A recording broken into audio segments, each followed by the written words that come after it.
రాము ఇప్పుడు ఎట్లున్నదిరా అంత ఓకేనా? రాము ఏమన్నా తింటావారా?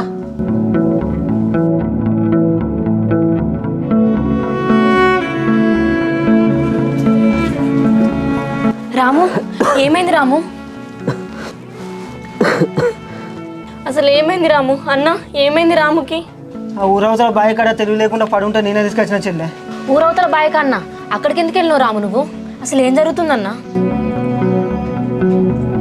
అన్వేష్ బాబుతో సందీపాన్తో మాట్లాడిన చెల్లె తోటలు వాడిని చంపేసి ఊరవతల బావిలో పడేసిల్లంట. నిన్న ఊరవతల బావి కాడికి పోయేసరికి రాముడు అక్కడ స్పూన్ లేకుండా పడున్నాడు.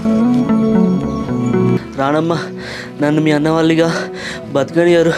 పటేలా, నువ్వు నన్ను ఎక్కడికైనా తీసుకపో, ఈ దండ పెడతా పటేలా. రాము నువ్వేం భయపడకు, వాళ్ళని చంపుదాం అనుకున్నారా? అన్న వెంటనే వెళ్ళి అన్న మీద బావ మీద కేసు పెట్టొద్దాంపా.